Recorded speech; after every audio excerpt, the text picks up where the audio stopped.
Dr. Mahathir sekali lagi muncul dengan naratif lama di platform X. Kononnya, tanah Melayu kini sudah tergadai dan orang Melayu bakal tinggal di pinggir hutan. Bunyinya macam patriotik, tapi bila dikupas, sebenarnya ini cuma skrip kita semula yang dia sendiri pernah jadi pelakunya. Ya, betul ada fakta sejarah seperti kehilangan Patani dan Singapura. Tapi, itu semua hasil perjanjian kolonial zaman penjajahan. Bukannya sebab ada kaum lain yang masuk dan membeli tanah. Ironinya, zaman Tun jugalah tanah rizab Melayu menyusut paling banyak. Jatuh ke tangan kroni dan toke-toke yang rapat dengan kuasa. Sekarang, Tun nak salahkan kaum lain. Kononnya, proses penjualan tanah orang Melayu akan diteruskan.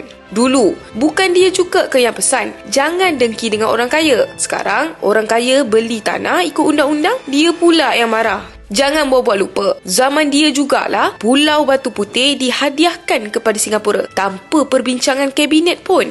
Malah Tun sendiri yang kata, itu hanyalah batu kecil saja. Tapi, Tun lupa, kecil itulah yang strategik, yang beri kelebihan kepada negara lain. Apa makna kemerdekaan kalau pulau pun dia pandang sebelah mata? Masalah sebenar bukan bangsa lain yang membeli tanah, tapi bangsa sendiri yang gadaikan hak. Skandal pegawai pejabat tanah tipu status rizab Melayu sampai hilang ratusan hektar tanah di Perak tahun lepas. Itu bukan kerja menteri Cina atau orang Cina, bukan India. Itu kerja orang kita sendiri. Yang buat semua ini orang Melayu yang ada kuasa. Tapi Mahathir pilih nak mengulang skrip orang lain rampas tanah kita. Kononnya untuk sedarkan bangsa Melayu dan menyalahkan kerajaan. Sedangkan dalam senyap, dia dan sekutu politik dia lah yang banyak merosakkan sistem dan menunggang bangsa serta agama. Tengok saja PAS. Zaman jadi pembangkang, berlagak macam hero Melayu dan Islam. Tapi bila diberi kuasa 33 bulan, satu pun tak diangkat. RUU 355 yang konon diperjuangkan tak dibentangkan pun. Akhirnya, Perdana Menteri Datuk Seri Anwar Ibrahim yang mereka hina siang dan malam meminta Menteri Agama bagi pihak kerajaan membawa usul RUU 355 ke Parlimen tahun lepas.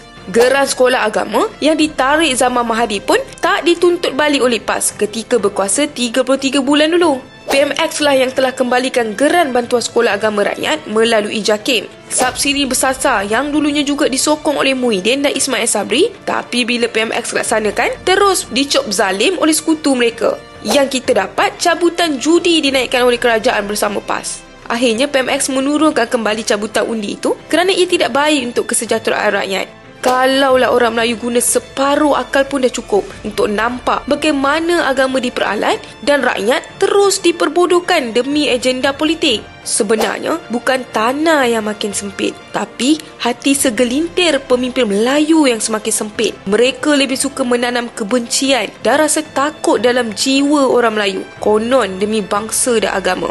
Tapi akhirnya yang menjadi korban bukan orang lain, orang Melayu sendiri.